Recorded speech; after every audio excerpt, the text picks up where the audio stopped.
Issue kasi ngayon itong may balak bang si former President Duterte na babalik sa Malacanang. Kayo, anong masasabi nyo? Papayag ba kayo na si Tatay Digong natin ay babalik sa Malacanang? Okay? Pag-usapan natin to mga kabalita. Pag bago ka pa lang sa ating channel ay huwag kalimutan mag-subscribe at pindutin ang notification bell. I-comment mo din ang iyong opinion at ipahiwatig natin sa publiko. Okay, and we are live ngayon sa ating YouTube channel. At ire-react natin itong patungkol dito sa balita na itong si former President Duterte, naniniwala siya dito na suportado po ni Presidente Bongbong Marcos ang mga galaw ni Trillanes. Yung mga pinaggagawa ni Trillanes ngayon, kung anong-anong mga akusasyon, naniniwala po si former President Duterte na may kontrolado ito kay Bongbong Marcos. Okay? Natin. So yun ang una nating pag-uusapan. Ako naniniwala ako kasi hindi ito magiging confident si Trillanes kung hindi ito binabackupan ng Malacanang. Yan ang ating analysis diyan, okay? Okay, so pangalawa nating pag-usapan itong si Boying Rimulya, itong idol niyong DOJ secretary, na kinumpirma na imbestigahan ng DOJ si ex-president Duterte. Gusto na niyang pa-imbestigahan si Duterte. Well, hinahamon naman kayo ni Duterte, di ba? Na lahat ng may reklamo, lahat ng mga may reklamo sa war on drugs ni former President Duterte, magsampa na po kayo ng kaso. Di syempre, itong si DOJ Rimulya, alam naman natin, hawak rin ang liig nito ni Bongbong Marcos. Di syempre, magpapakitang gilas ito kay Bongbong Marcos.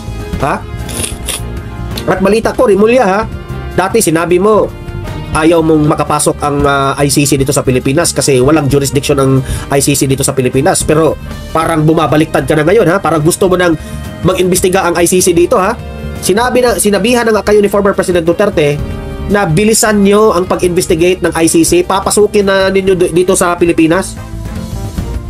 Tingnan natin kung hindi ba mai-impeach si Bongbong Marcos sa pagpasok sa ICC. Kasi nakasaad yan sa batas natin na ang ICC po ay walang jurisdiction sa batas natin. Kasi yung batas natin dito, yung korte natin dito ay working. Okay? Hindi naman, tawag doon? Hindi naman siguro kagaya tayo ng ibang mga bansa na wala na talaga, na overcome na sa mga rebelde ng kanilang bansa, di ba? Working naman yung judiciary system natin.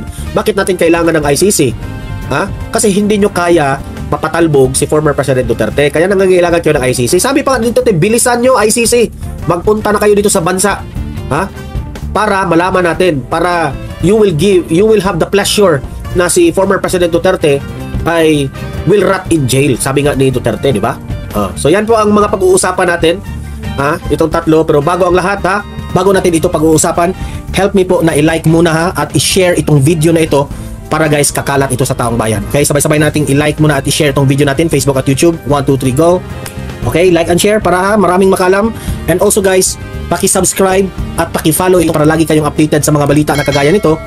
At ma-notify ang inyong mga cellphones kung meron tayong breaking news. Okay? So, kagaya nito, breaking news ito. So, sabay-sabay natin i-follow, i-subscribe, Facebook at YouTube. Ready? Follow, subscribe. 1, 2, 3, go!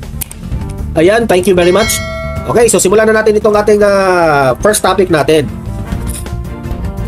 Unahin muna natin itong si former President Duterte na naniniwala itong si Tatay Digong na kontrolado itong si Trillanes. Suportado ito ni Bongbong Marcos, itong mga tinatahol ni Trillanes ngayon. Ito yung balita, panoorin natin itong balita. Okay, play, pasok Trillanes. Rosalie, meron na bang kumpirmasyon si dating Pangulong Rodrigo Duterte sa sinasabing planong muling pagtakbo sa eleksyon? June ngayon ay wala pang malinaw na detalye kung may plano ang tumakbong muli sa pwesto sa Malacanang si dating Pangulong Rodrigo Duterte dahil napakalayo pa ng taong 2028 at sa loob ng mahigit 3 taon maraming pwede pang mangyari. Pero batay sa pahayag nito sa pakipag-usap sa kanyang dating Chief Presidential Legal Counsel na si Attorney kayo, issue kasi ngayon itong may balak bang si former President Duterte na babalik sa Malacanang. Kayo, anong masasabi nyo? Papayag ba kayo na si Tatay Digong natin ay babalik sa Malacanang? Okay? Palakpakan. Ayan. Tanungin natin ang taong bayan, di ba? Wala naman sigurong masama kung tanungin natin ang taong bayan. Gusto nyo bang maibalik si Tatay Digong sa Malacanang? Sige, kayo dyan, mag-chat kayo dyan. Tingnan natin kung gusto pa ba ng taong bayan si former President Duterte. Salvador Panelo, ayon sa former president, dahil sa mga ginagawa sa kanya ngayon na pag-atake, mapipilitan siyang tumakbong muli sa ayan big yes. June Cabusao, yes na yes. Ayan. Palakpakan kay Oragon Mix Vlog. Ayan. Delancy LC Vlog, yes. Ayan, ang dami nang nag-yes. Ayan. Payag na payag, Don Mar. Dami na nga kaming gustong magbalik si Dutatay. Ayan. Ang dami oh. Ayan, Dudi TV, Duterte pa rin. 2028. Ayan. Socrates Tero, yes na yes. Ayan. Yolanda Caranto, yes na yes to former President Duterte. Ayan oh. Tingnan nyo. Ang dami pong gustong maibalik si former President Duterte sa Malacanang. Nanay Tita yung ating moderator. Gandang hapon, Sir Don Mar. Emido Dargantes, yes.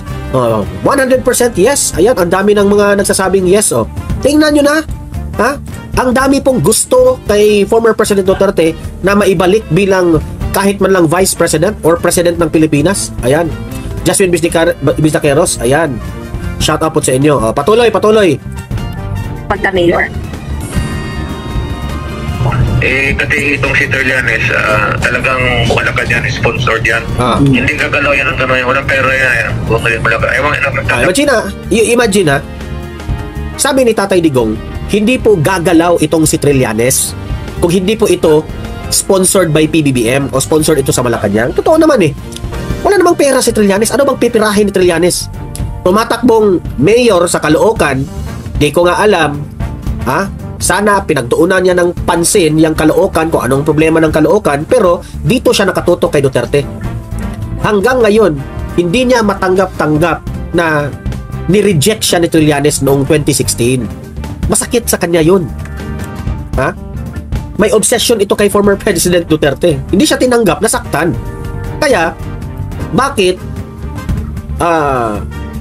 biglang nag-iingay na naman at nagtatahol itong si Trillanes ngayon? At alam ko na itong si former President Duterte, marami pa rin itong kaibigan sa loob ng Kongreso, Senado at sa Malacanang. Marami itong mga kaibigan. I think, duda ako rito ha, may nakapagsabi dito kay former President Duterte na itong mga galaw ngayon ni Trillanes ay Malacanang sponsored. Meron talaga nagsabi kay Duterte dito. Nadet Seltzer, yung ating mayor ng mga moderators, yes, oh yes, I'll pray for you, Tatay Digong. We don't want you back. Ayan. Gustong-gusto ni Nadet Seltzer na mabalik si Tatay Digong sa Malacanang. Tayo naman sigurong lahat. 'Di ba? Look at what happened now sa ating bansang Pilipinas. Kawawa na naman ang mga inosenteng tao dito sa mga biktima ng itong biktima ng mga nalulong sa bawal na gamot, di ba?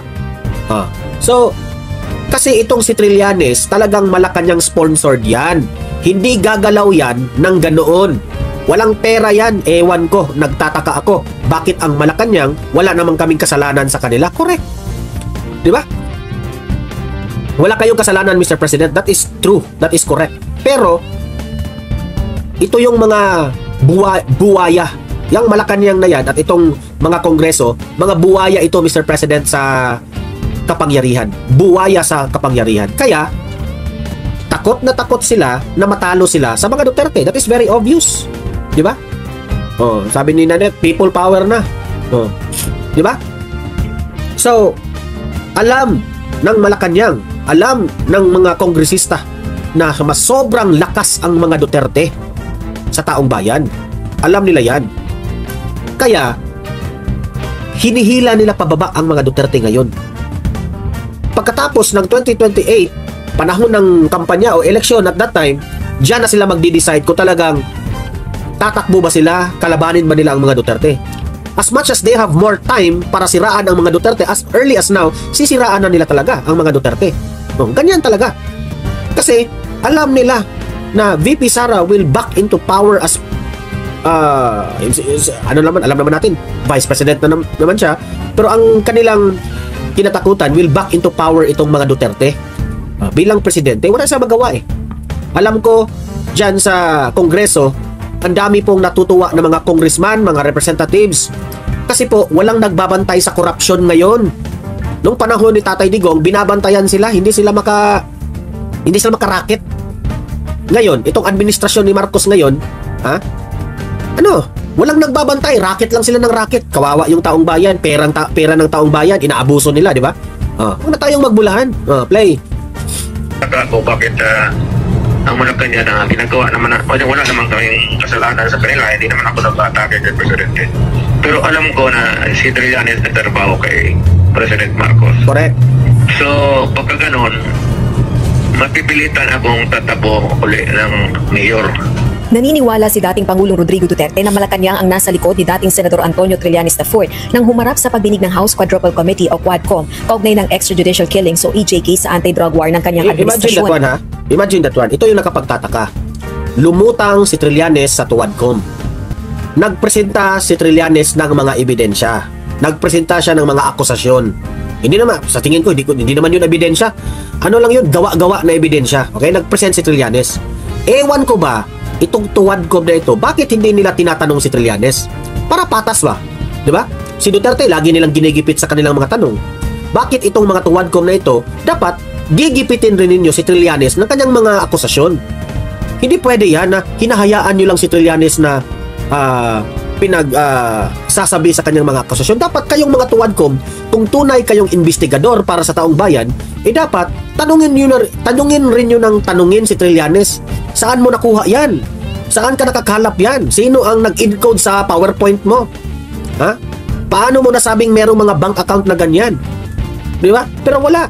Hindi nila ginigipit si Trillanes. Hinayaan lang nila si Trillanes na maghasik ng lagim doon sa loob ng Kongreso. Naghahasik ng kung ano-anong mga kasinungalingan. Di ba? Matagal nang inaakusahan ni Trillanes ang pamilyang Duterte na tumatanggap ng salapi mula sa drug lords. Plano na ng dating presidente na magsampa ng kaso laban kay Trillanes. Yung kasinungalingan ni Trillanes, gusto kong ikonsulta kasi I have to file libel cases against him. Ikaw mo yung abogado. So, para kakasabihin ng tao totoo. Sabi ko na isang kapiting doon, wala. Sabi ko nga kung totoo yan, I will ask my daughter to resign as Vice President. At yung anak ko, Mayor, mag-resign dapat. Dapat lang kung totoo. Pero para kay Executive Secretary Lucas Bersamin, hallucination o guni-guni lamang ito ni dating Pangulong Duterte. Hindi pala illusion, hallucination pala ang term. Okay?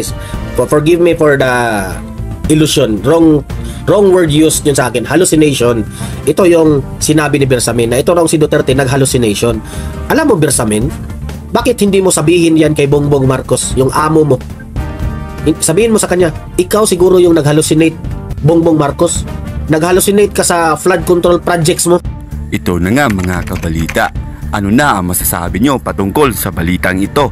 Please comment down below mga kabalita. Pag-usapan natin yan sa comment section. At kung di ka pa nakasubscribe sa ating channel, baka naman